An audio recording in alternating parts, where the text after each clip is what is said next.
Hello,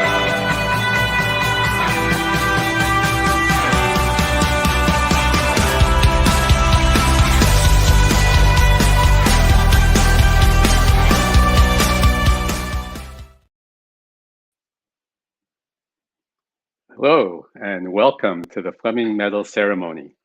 Good evening. My name is Stephen Chait. I'm the chair of the board of the Royal Canadian Institute for Science. It's my pleasure to welcome you to this evening's special event, recognizing excellence in science communication.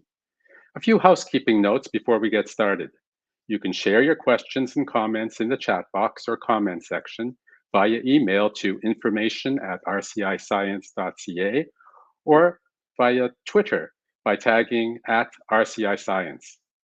A reminder, please be polite and respectful in the comments and the chat box. We do have moderators who will take action as needed. I don't think we'll have to worry about that.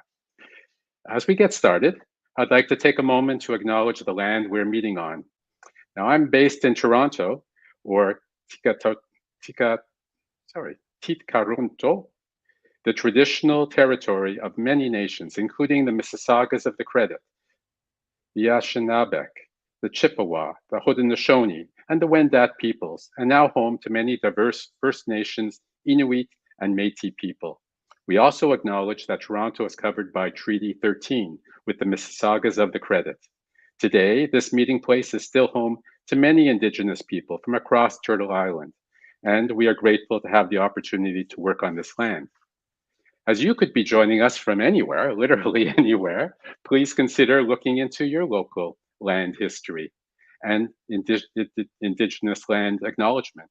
You could visit native-land.ca for some suggestions.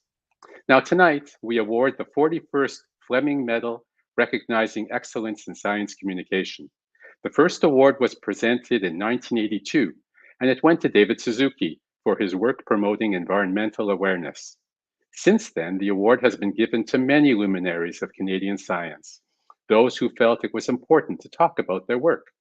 Past winners include Helen Sawyer-Hogg, Chris Hadfield, Ursula Franklin, Bob McDonald, Professor Timothy Caulfield, and someone who you might recognize on screen in just a moment, Jay Ingram. We're delighted that many past Fleming recipients are in the audience with us this evening. Connecting people with science is at the heart of what we do and why the Royal Canadian Institute recognizes Canadians who do that so well with the Fleming Medal, named after the Institute's founder, Sir Sandford Fleming. He understood that science was going to drive the young country of Canada to be successful, and by all accounts, he was someone who could rally people to a cause. The cause we celebrate tonight is communicating science, helping people understand how science makes our lives better and our country stronger. As the 119th chair of the Royal Canadian Institute, I have the honor of reading the citation for tonight's Fleming Medal recipient. For more than 30 years, Dr. Don Bazely has been an advocate of science in Canada, a champion for women, marginalized and low-income students in STEM, and a promoter of Indigenous knowledge and wisdom. An award-winning professor in York University's Faculty of Science, Dr. Bazely has had an international reputation for excellence in teaching, research, and science outreach. She's a mentor for early career scientists, co-founder of the Seneca College Science Communication Summer Institute, and advocate for improved policy to make science more inclusive. Dawn has organized and participated in countless public science events, media interviews, and documentaries, speaking about her ecological research and as an expert commentator on a wide range of science and science policy issues. She's often consulted by policymakers from diverse sectors, ranging from conservation biology to ecotourism and climate change adaptation. Her leadership, advocacy, and expertise make her a champion of access to science knowledge and a fierce leader in evidence-informed policy making. It's for these reasons that RCIScience recognizes Dr. Don Bazely with the 2022 Fleming Medal for Excellence in Science Communication. Now, here to share a few words about our winner is colleague and longtime friend, Dr. Sapna Sharma, followed by RCIScience's honorary vice patron, the Honorable Elizabeth Dowdeswell, Lieutenant Governor of Ontario. Dr. Sharma. Thank you, Stephen. It is my absolute pleasure to introduce Professor Dawn Bazely, this year's winner of the Fleming Medal. Professor Bazely is my colleague in the Department of Biology at York University. Her excellence in research, teaching, and service earned her the distinguished title of University Professor.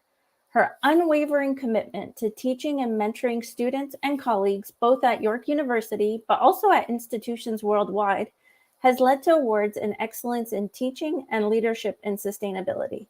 I would like to take a few minutes to provide more details of a few recent examples of Professor Bazely's contribution to science and dedication to science communication.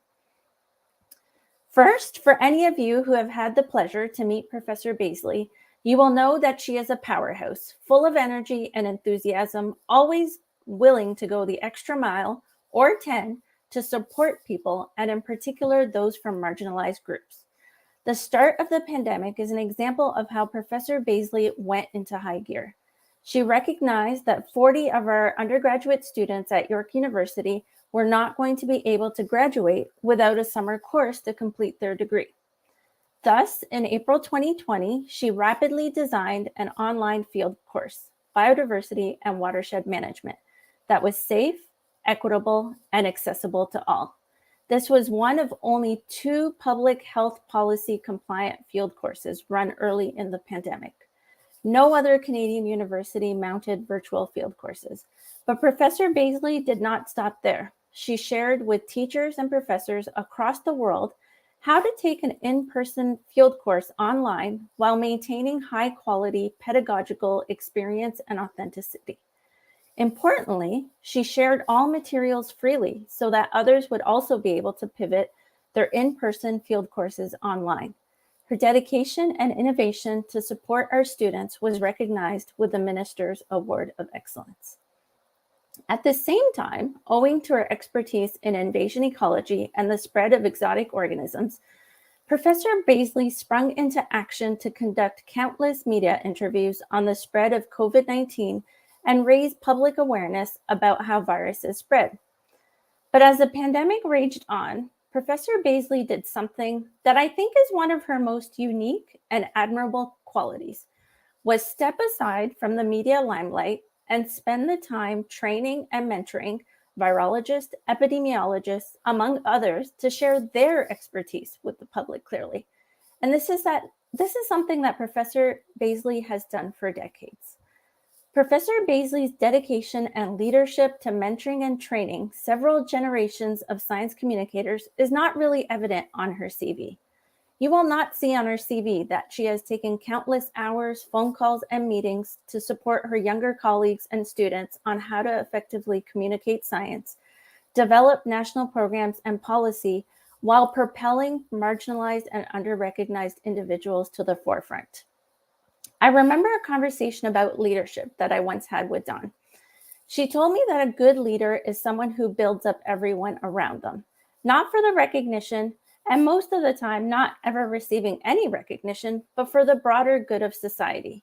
And that is a quality that Professor Bazely exemplifies, whether it be sharing national leadership opportunities on equity, diversity, inclusion, sustainability, or science communication, or even when she took it upon herself to create seasonal activity boxes for many women professors across Southern Ontario with young kids and no daycare during the pandemic to entertain our children so that we could work.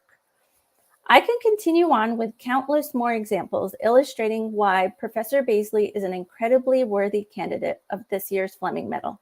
But I was only allotted 3 minutes to describe a career's worth of accomplishments, so without further ado, I will pass it on to the Honorable Elizabeth Dowdeswell, Lieutenant Governor of Ontario.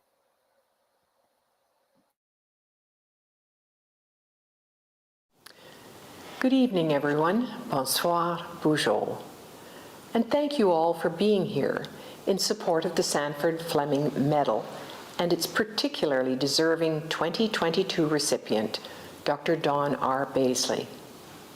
While we haven't all been fortunate enough to take one of her classes, the pivot to virtual that happened during the pandemic means that we can take in some of her insightful and infectiously enthusiastic talks online. And so I did. I was delighted to find a biodiversity teach-in from 2020 on YouTube. In it, she discusses her experiences in the Arctic, researching plants, meeting people, and observing the effects of climate change. But there's a particular moment toward the end when she's asked, "How do you stay so positive during such scary times?" She describes her scientific superpower, her ability to look at a situation and give herself and others the possibility for agency and action. She recounts how, when COVID-19 broke out, she trained virtually a class of students at York on how to spot reliable information. She encouraged them to be social media content moderators for their families, weeding out misinformation and taking on, as she puts it, a science communication role. What a wonderful, inspiring story.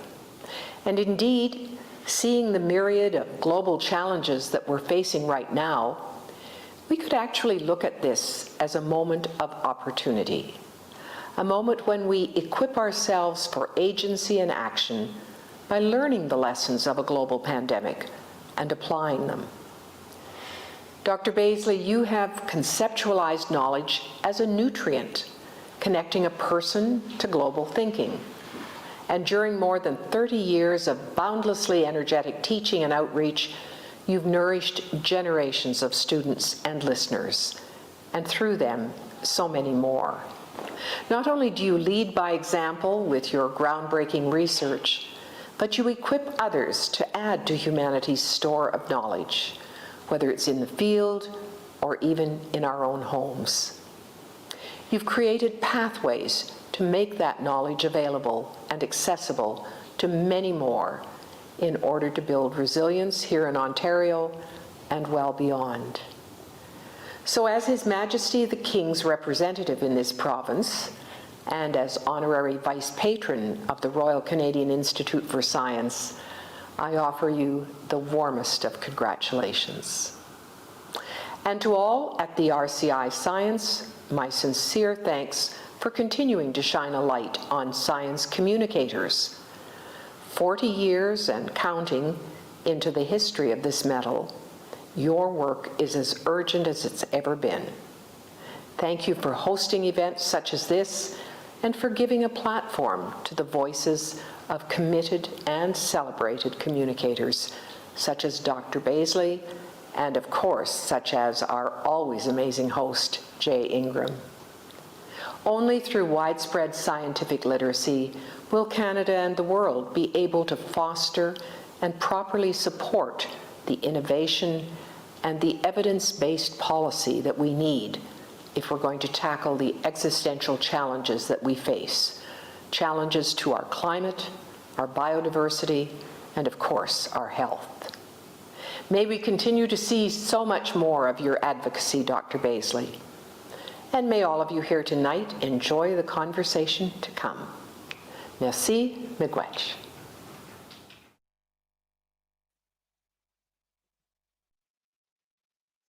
Thank you, Your Honor, for providing those encouraging words. And now, without further ado, please join me in congratulating Dr. Dawn Bazely and welcoming her and past Fleming Medal recipient, Jay Ingram, to our virtual stage. Okay, Dawn, we don't really have to do anything for the next little while because it's all been said, if you ask me. Yeah, it's good. You've had a good career. I'm only halfway through it, Jay. I'm only halfway through it. That's why I didn't say you had a good career. So, you know, got to watch the little words are the ones that kill. So I want to know, this is a great award, a great honor. It's a medal. You don't get those every day. What are you going to do to celebrate? That's a good question. What am I going to do to celebrate? Finish knitting some projects, I think, that were that were auctioned off for fundraising with Adventure Canada when we got back into the Arctic on trips. So for me, finishing things, I think I'm somebody that celebrates in weird ways. Of course, we will pop some bubbly, I think, which would be Oh, there great. you go. That's always a good thing to do. And I will continue thanking everybody that has sent congratulations. I actually have a huge list of thank you. I haven't figured out how to turn the messages coming off silent. But I think I'll be thanking a lot of people because, frankly, getting an award like this, it's not just one person. I mean, I owe this to dozens and dozens and dozens of people. So it's been lovely to hear from people who've not been in touch for a while.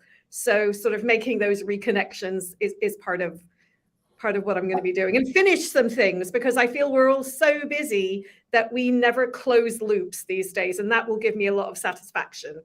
Hey, deadlines are a wonderful thing because if you're like me and you really don't want to do that today, but you have to have it in tomorrow, then you do it, right? So I am often asked, how did I get into the career that I've been in? What about you? How did you get into it? And I have two questions, and you're never supposed to ask two questions at once because the person you're asking can choose one or the other and everyone will forget the one they didn't choose. So I want to know how you got into the career you've had, but specifically the science communication part of it. Yes. I didn't know when I was growing up in London how to be that it was possible to have a career as a biologist or an ecologist. I grew up with David Attenborough, didn't we all? And just loved all these nature series. I lived in London. My parents had emigrated there from India. I was born in India. And I was really like an urban person. And I didn't know that was really I knew from very early on that I liked biology and ecology and nature, but I had no idea how you could do this. So I actually did think that I might be more of a writer about science because I didn't know you could have an academic career doing what I do. And I definitely always thought from very early on, even as I did an undergraduate degree in biology. And by the way, the plan for everybody is to get into medicine. If you're in biology, in first year, everyone says, I'm going to be a doctor. Slight problem for me because it turns out I can't stand the sight of blood. I'm not very good with that. So I rapidly discovered the ecology courses at the University of Toronto and thought, this is amazing. I want this job. And I'm very lucky to get a summer award from NSERC, the National Science and Engineering Research Council, to go and be a field assistant in the Arctic. And then I could see that there was research on nature, and there were film crews often coming up to Hudson Bay. And so I did get to interact with National Geographic filmmakers and photographers very early on. And so I was always around people who were fantastic at telling stories about science. And I also did think that it was part of my job, if I was getting all these fantastic scholarships that were taxpayer funded, to talk about what we were doing. Because I'm not I'm not a wealthy person like Charles Darwin, a Victorian era naturalist. I mean, I've had to do this from funding. And so I think that there is a responsibility. I've just always thought that. Let's talk about the Arctic a bit. What lasting impact has been in the Arctic for you? I got to go there to the subarctic, technically, 40 years ago. And as soon as I spent 5 summers there, I was always trying to get back to northern regions. So I think for me, it was, it's just my favorite biome, the tundra. I'm a short person, and it's really nice to be taller than the vegetation that you're studying and to be able to see across the horizon. I don't know. So for me, being in the Arctic, it's just really somewhere that has just caught my imagination. And I've always been fascinated by our by Indigenous people in Canada, and I've known about them from high school and always wanted to learn more about Inuit culture. And I've been really lucky to work with many Inuit colleagues over the decades. And it's just something that I don't know, it always calls to me. And I don't know, it just my favorite. I just love to go there. When we were in Greenland this past fall, it's just amazing. I mean, you've been there. You've been Yeah, I've been there, but and actually, ironically, my dad spent a lot of his career in the Arctic, so I have a sense. I've been there, but not as much as you. I just want to address the audience directly for 1 sec, okay? I have this huge list of short question and answers that I'm supposed to ask Dawn, and I just want you to know that they aren't all serious, okay? But I'm just going to throw a couple of these at her. And then we can go back and we can talk about the serious things like serious things, because it is very how serious. she became this paragon of science communication. But in the meantime, did your kids follow in your science footsteps? Sort of. I said sort of. What one daughter is, I'm the proud mother of a Waterloo engineering alum. She did engineering. And I come from a family of engineers. Most of my uncles, I have many, many, many uncles on both sides of the family, where it didn't have engineering degrees, but they worked as engineers, sort of trained in air forces and on computers before there were degrees on that sort of stuff. So I was the failure because I was an ecologist. So my daughter has redeemed the family tendency towards engineering. So that's really now, did she graduate from Waterloo and then immediately get a job with Google? That's what they do, I understand. I told her, I tried to dissuade her from that, but she did work in Silicon Valley and she did work in San Francisco. And I'm proud to say that she's now back in Canada working for civic, I think they call it civic technology for the good of the public. Yeah. So I think that's pretty cool. But my other daughter was going to be a dentist and actually ended up, she came to York and she ended up doing ecology, and she's finishing a master's in aquatic ecology at Queen's. And I've tried, so I didn't really influence them, but I'm secretly glad that they're doing STEM. But if they had gone into theater or photography or I don't know, the restaurant business, I would have been happy for that too, because what I've just said to them is, whatever you do, just be happy at it. Because at York, to be honest, we do actually, there are so many undergraduates that we teach whose family expectations are pushed onto them to be a doctor, for example, and they're just not interested in it. So so my kids are in STEM. That one is in ecology, and she's actually going to be a high school teacher. She's decided high school biology teacher, and I'm like, go for it. You're a great teacher. Just So actually, your daughter that spent time in Silicon Valley but has come back probably saw Silicon Valley at a unique time. Because think now job losses are starting to accumulate and people are getting cold feet, and it doesn't have this sort of self-directed adulation that it used to have. And I mean, I bet it's almost like she experienced a unique culture. She did, and she did work for a startup she worked for a few startups that got taken over, during the co-ops at Waterloo. And I think she has an interesting perspective on what it was like. And when she came back to Canada, her salary was higher than her father's at the time, who was working for a well-known, I will not name it, Canadian environmental charity. And there's a bit, I don't know, it's interesting. Okay, any Westerners watching this, just plug your ears. What's your favorite city in the world? Toronto, of course. Told you. Okay, I just want to say I've lived here for 40 years, and everybody says, where are you from? And I say, actually from, Mississauga and then Toronto. And why do I like Toronto? Because it's kind of a boring place, actually.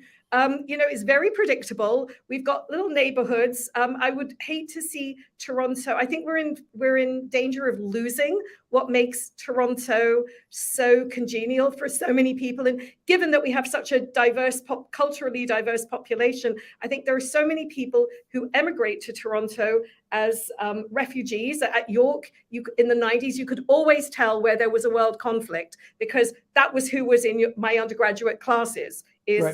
Right. Immigrants from those countries, and for them, kind of a boring, quiet place. That's okay. Well, I can see that. How many places have you lived in your life? How many different places? That's a good question. A lot. So if we say for 3 months or longer, a lot, including Sweden, Norway. Not Wow. Australia, India, back to India. I was back to India, West Bengal a few years ago on sabbatical. Hadn't been back since I emigrated at the age of 1.5. That was fantastic. I was at Rabindranath Tagore's university, Bishwabharati. That was the original interdisciplinary university, really fantastic. England, a lot of different places. Northern Massachusetts, Harvard Forest, all over the world. I love Boston. We got a couple of questions from, I think, the audience. One's about science communication, but I think the other one's, I'll probably want to chime in with you on that one. So let's save that one. And I'll ask you this one. Dawn, do you identify as an environmentalist?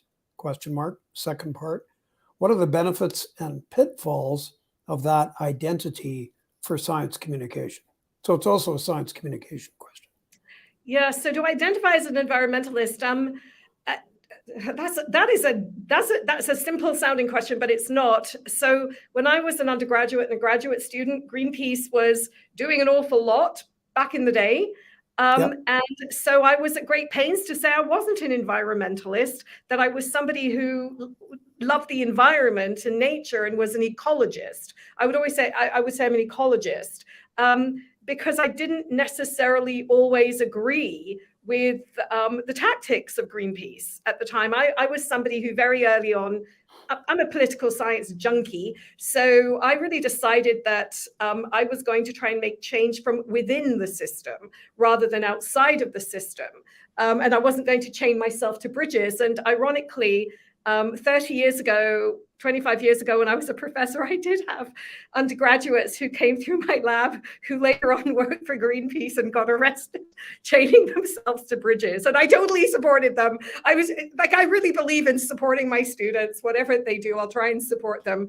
And that was interesting, navigating how to support them. And of course, recently, during the pandemic, a lot of my undergraduates were out protesting in Toronto for Black Lives Matter. And they said, we're really going to do this. I'm like, okay, you have to take action. And then the only thing I said is, write my phone number on your arm and I'll come and bail you out if you get arrested. That was what I could do for them. So no, I would say I don't think of myself as an environmentalist, but am I in favor of the environment being in as good a shape? This is the problem. This is the problem we're facing a lot today, right? One word carries a huge amount of import that it doesn't deserve to. So you say, somebody says she's an environmentalist.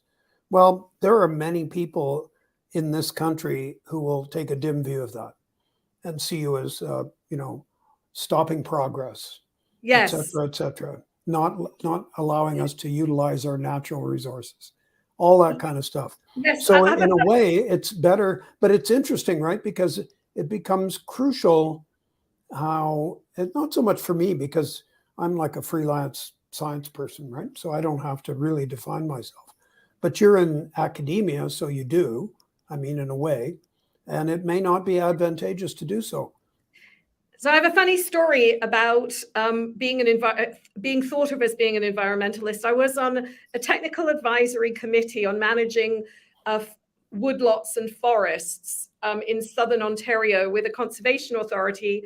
And I was, we were making choices about which woodlots would get cut down to generate income. And we had to sort of balance a lot of things off the biodiversity of the forest, whereas the quality of the trees. And at the same board meeting, I was labeled as a tree hugger environmentalist by one board member, and then another board member accused me of being what was it? I guess something like pro the forestry industry making money. And I said, aha, that is a good thing, because I'm trying to bring the evidence forward, and it's not clear cut. So if I can be accused of different things at the same table, I'm probably being a good scientist or something. I don't know, or a science communicator. No, it's tough. There's more interest here in science communication, but I want to just take a very short break. I want to do some more of these quick ones because they're kind of hilarious, people. Favorite dessert? Hobnob's biscuits. Oh, okay, but I have to jump in here. It actually says chocolate eclairs. It says Hobnob milk chocolate biscuits, and I think the dark chocolate ones are way better.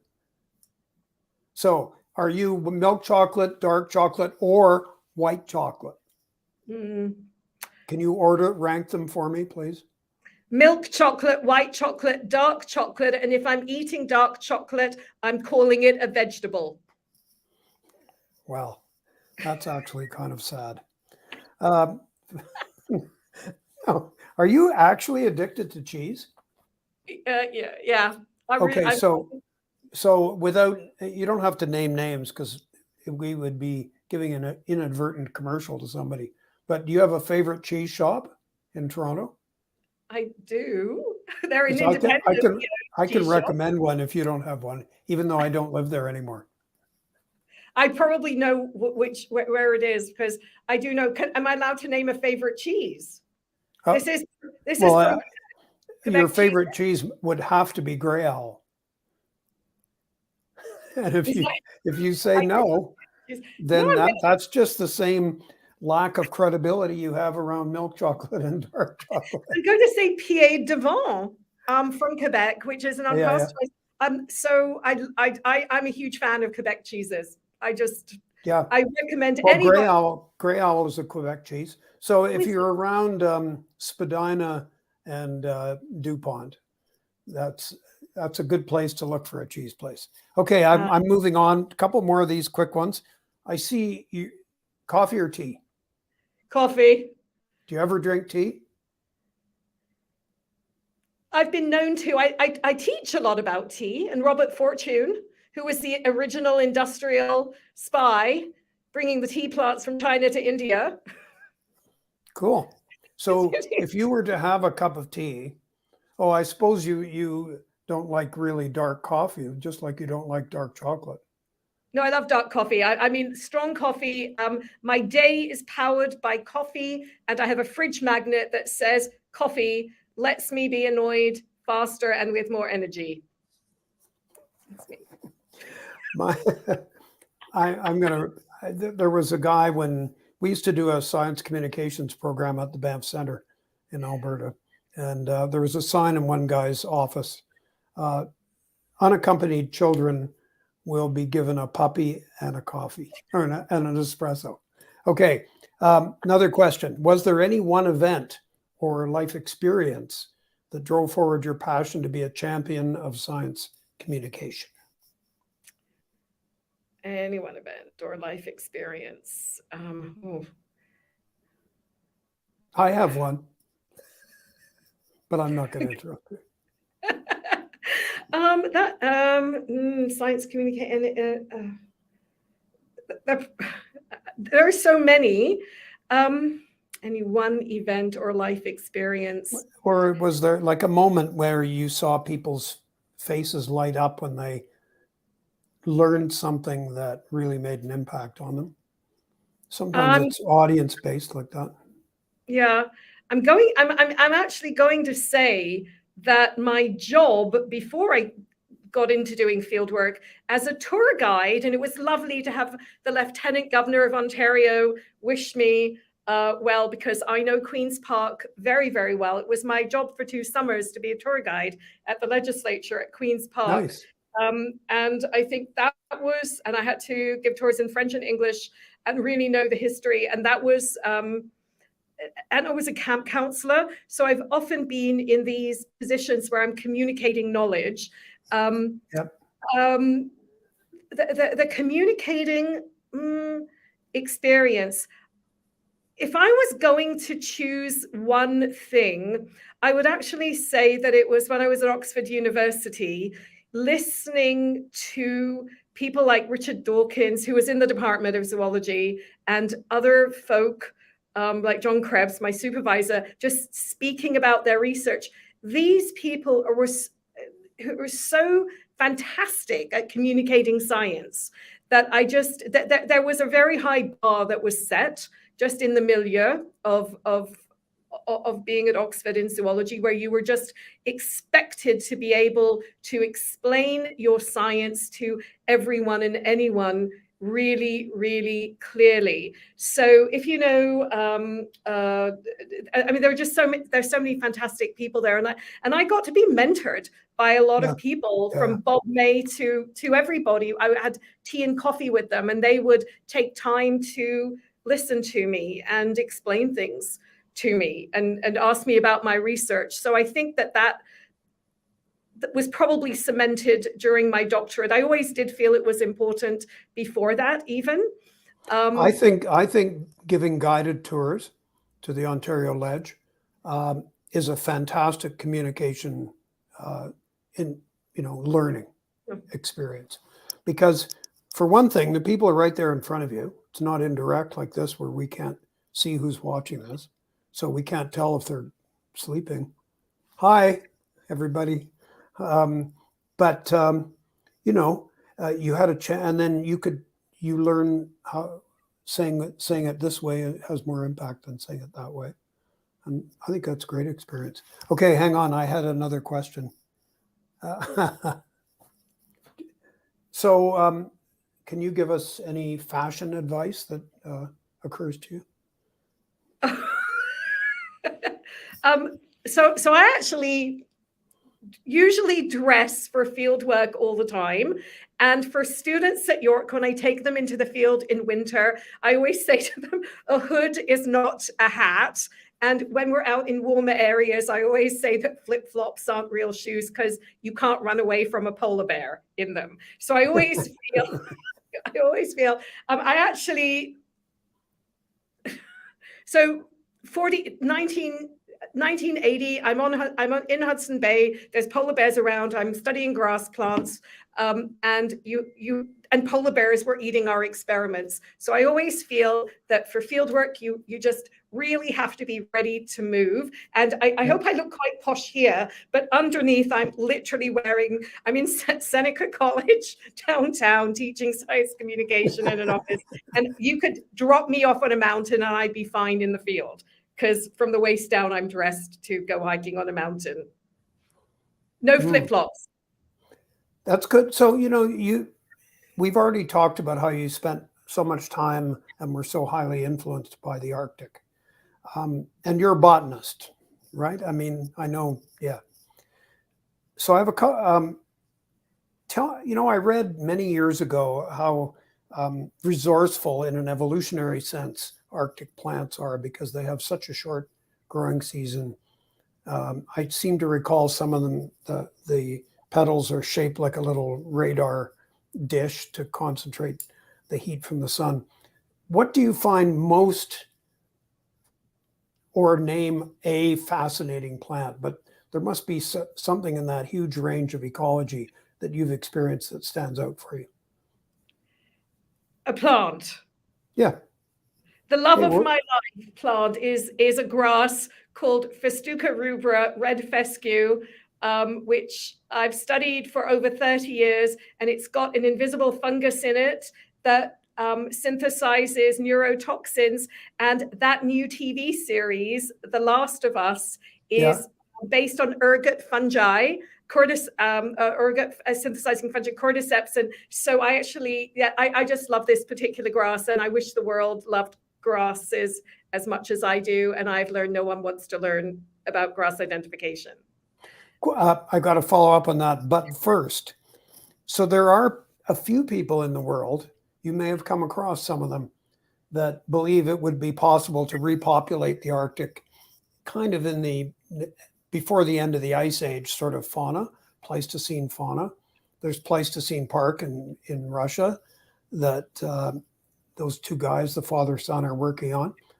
But I've heard via the grapevine that there are people that would like to propose a Pleistocene Park. And for those who have never heard of that, you just basically would like to have ancient bison, well, the ancient species of bison, mammoths, yaks, and it would be like the Ice Age.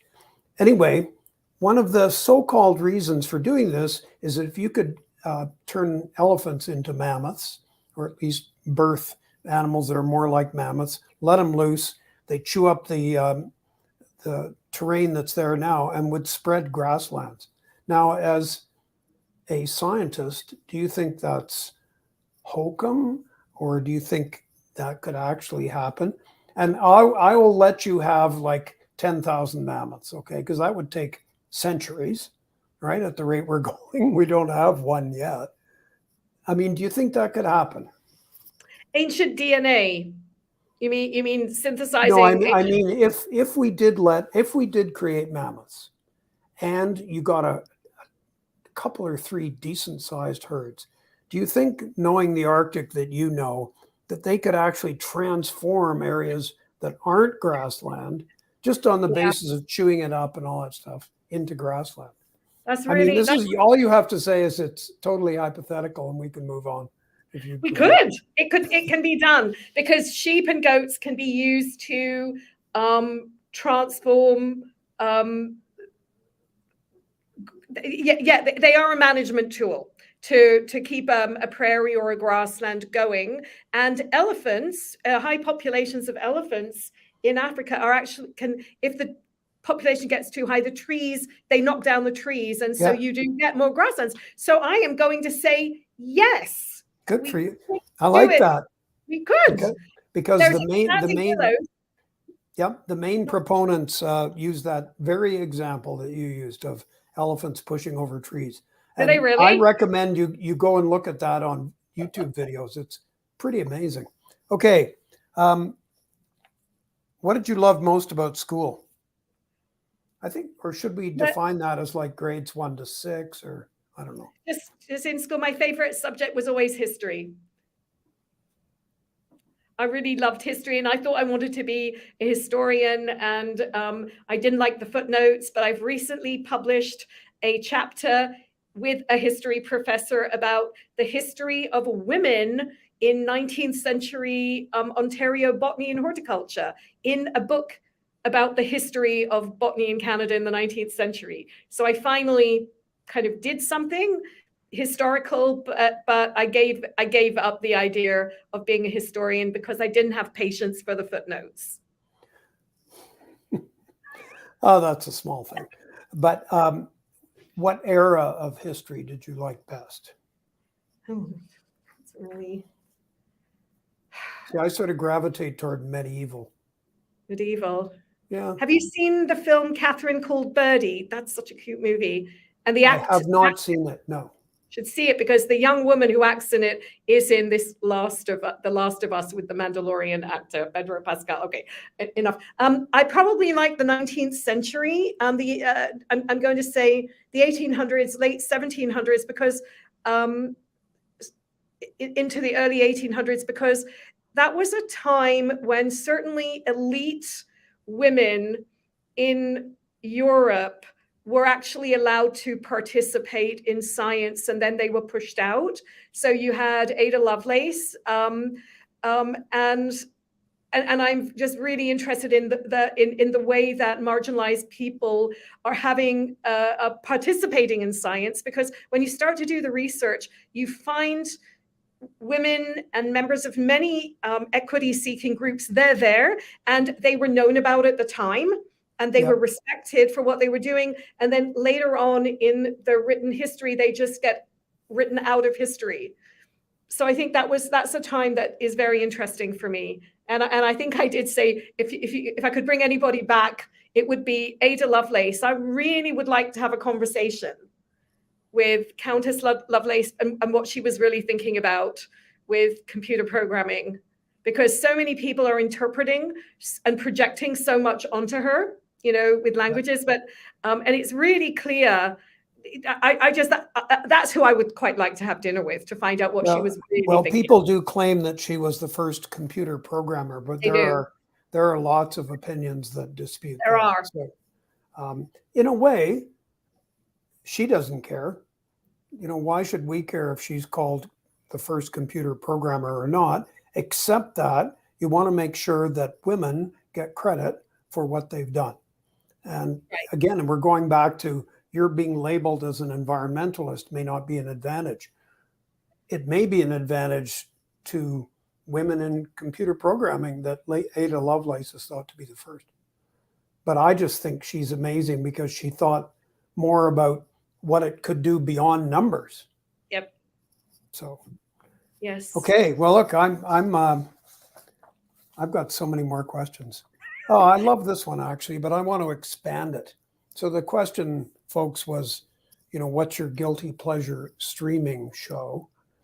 But she's only listed 2. So I suspect, despite the fact that it looks like Dawn never stops doing something, and TV isn't necessarily one of those somethings, I have a feeling she has more than 2, but you go, tell us. Well, I just say it was Midsummer Murders, which has been going on for 25 years. So I really love detective series, and I watch a lot of them. But if people haven't watched it, the most quirky series out of New Zealand called Brokenwood Mysteries, I'm a huge fan. What? Sorry? Brokenwood Mysteries. Oh, okay. It's, so that was one of the things I think in the pandemic, we were all looking for things to watch. And I'm a fan of Bridgerton. And I'm very fascinated. And actually, I'll tell you, there is a link between mysteries and Regency romances, which I, of course, read as a teenager and then stopped reading. And I've been really, and that's M.C. Beaton, who is the author who wrote Hamish Macbeth and Agatha Raisin detective novels. It turns out before she was famous as a detective novelist with all these hit TV shows, she was a Regency romance writer. And I found them on Toronto Public Library as audiobooks and ebooks.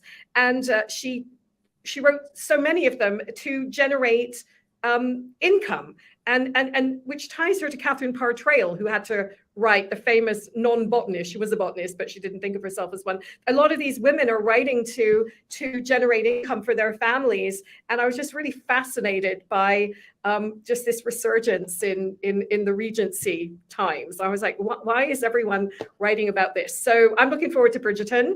I got to say, what else do I watch? Have you watched Slow Horses? No. Oh, you got to. That's all I'm going to say. Yeah. I should. So, fabulous. So I watch anything and everything. And I would say, Jay, that there are some articles about how do you think about what I do is informed. I would say that I'm basically like a vacuum cleaner.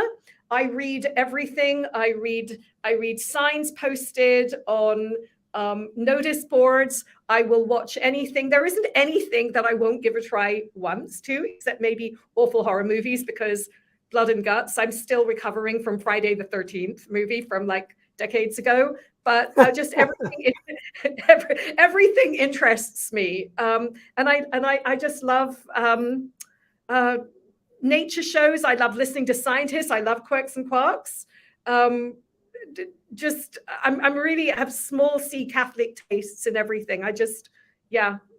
Endlessly curious, probably.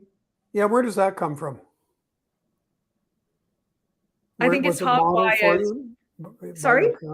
Was it modeled for you by your parents? No, not at all. Not at all. I'm one of the first. I'm in my family. I'm the first of my cousins, many cousins and uncles and aunts, to go to university. Nobody before me had gone to university. But I did discover that I had a long lost, estranged great aunt who published a paper in the British Medical Journal. She was a doctor in India who studied C-sections. So I'm not the first Bazely to publish in peer-reviewed literature. There was an article in 1920, but no, it wasn't modeled for me at all. It really wasn't. And of course, in the pandemic, we're all burned out, so we're all in therapy. And apparently it's just something that's really hardwired for me. I'm just curious. I don't know. And I just did it. I don't think I was ever really stopped or influenced. Many people have told me not to do things. I've been scolded as a graduate student. Lots of people give me their advice on what I should or should not be doing. You should be publishing more papers or you'll lose your NSERC grant. You should not be writing monographs because scientists don't write monographs. And I just, I think the privilege and security of being a tenured academic doesn't mean you coast. It means you do as much as you can because it gives you a privileged platform to and to help other people. And so I suppose you could ask me is something about why have got so much urge to do service, public service and volunteerism. You know, I sit on boards, daycare boards, I chair board councils. I think that definitely comes from my family. My family is very Catholic, and I definitely was brainwashed in this sort of service thing that you serve other people, even though I was in my convent in Mississauga, telling the nuns and the priests that evolution was real. Good for you. Biology. I was just, yes. So, hey, you know, you and I have spent a lot of years communicating science and also encountering the barriers to successful science communication. I think you'd agree with me that it's not a done deal, that there's lots more that could be improved. Is there any particular area of science communication that you would like to target for improvement? Yes, of course, many of them. But if I was given a magic wand and could could I change two things, please? I'd like to change 10. I changed two things. Well, we're going to run out of time, but I would really like to see academics within the academy doing a lot more science communication training, not because we're going to put them all on quirks and quarks, but because being able to communicate your ideas makes everybody a better researcher. And I've always said that it's teaching and research are not two distinct entities. They're on the same page. They're intertwined. And for me, being forced to work in these big interdisciplinary teams, I have colleagues who are philosophy professors, I work with them, forces me to be a better researcher, not just a communicator to people outside of the academy. So I would like to see that. I really, you know, Einstein. Could I just add one short point to what you said? I was talking to a researcher recently who said that he feels his work communicating science makes him a better grant writer as well. Oh, yes. Without a doubt. And what I was going to say is there's an apocryphal saying going around that Einstein did not say, but he said something like it, which is, if you can't explain it to a 6-year-old, you don't understand it. And you can Google that. And he didn't, there's no evidence that he said it, but just that particular sentiment is really important. And again, I'll just circle back to professors at Oxford and Cambridge. They are very good at explaining things. So I learned that from a long time ago. And the other thing that I would like to see done for the purposes of better communication of not just science, but information is high school teachers, if you're watching this, please stop telling your students not to read Wikipedia. It's open access and it is edited and there's high standards. You can't cite it, but I'm currently untraining a crop of biology students. They're learning to edit Wikipedia pages about ecology. And in doing that, they're understanding how to verify information. So that in itself checks so many boxes of understanding information. That's a great idea. No, I really like that because verifying information is going to be a key issue moving forward. I mean, it already is, But Yes. up until recently, there have been kind of standard ways of saying, you know, I think this source is reputable and believable and credible, and this one isn't. But it's hey, you know, Chat GPT. I mean, when things like that start to sound credible, and you realize there are many flaws with them, but they're increasing in ability so rapidly. By the time you decide to write an essay of what's wrong with them, they've corrected what you're saying in your essay. So They it's a have. huge issue. We're taking it up in my ecology class, actually, as part of the whole writing, because I've got my students are blogging. They're not doing social media because I'm really worried about the polarization that's happening on Twitter. There was a question, how has Twitter helped me? Twitter helped me to write a better sentence. Yep. Writing a blog post has helped me perfect my paragraphs. Anyway, so you're always practicing to be a better communicator every day for me. Writing, it never gets easier. I mean, you've written so many books. Does it get easier for you? No, it always feels extremely challenging, especially when you sit down and even if you have an idea of what you want to write about. But like I've got a manuscript in editing right now, where I tried to look at a huge array of modern technologies and how could they be applied? Maybe they won't be, maybe they won't work, maybe they're too expensive, to the problems we're going to face. Like, where are we going to live? How are we going to get around? What are we going to eat? What are we going to look like in the distant future? So it's just a huge amount of sort of taking material in until you're confident that you can speak about it with even a modicum of authority. But hey, I wanted to ask you. No, before we run out of time, and I think we have to cut out in 2.5 minutes or so. So apart from your own work, and I did want to ask you why people treat plants as furniture. But anyway, that's a whole other. No, that's another topic.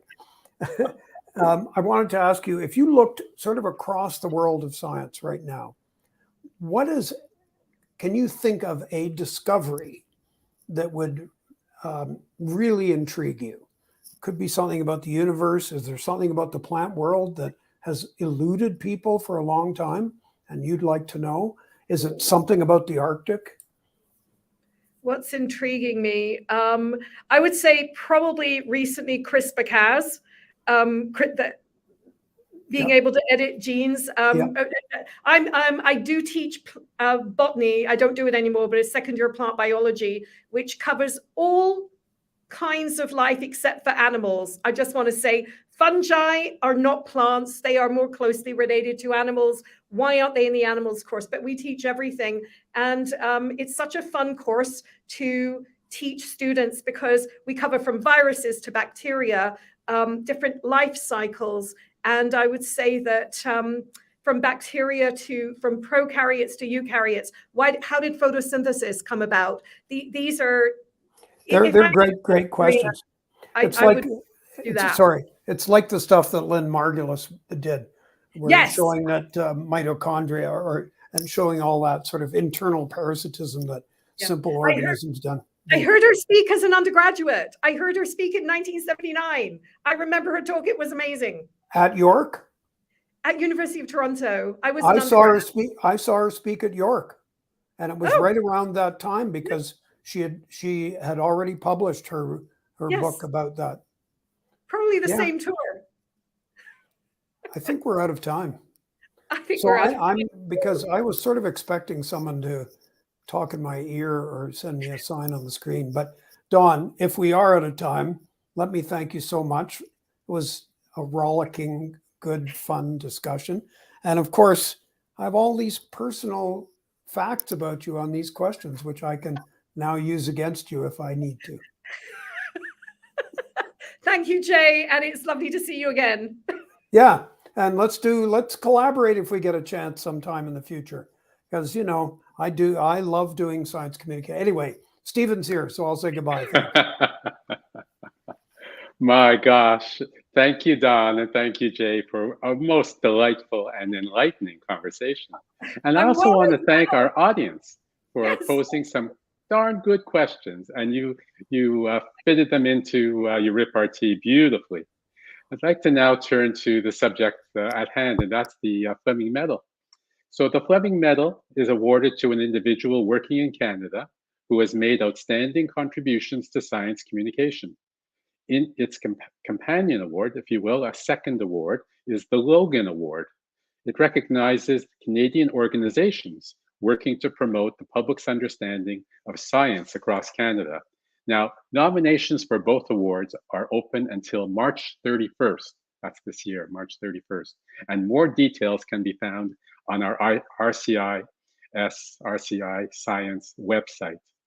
We really want to invite our audience and your network of folks who are interested in both awards to offer up nominations for both the Fleming Award and the Logan Award. And we'd be very grateful to receive your nominations and your proposals. You don't have to necessarily complete a full nomination, but send us a name, a couple of lines about why that person is deserving of consideration, and we'll go to work with the judges. Ladies and gentlemen, we're back next Thursday with a very special screening of Supra's latest documentary. It's called Residual Splendor.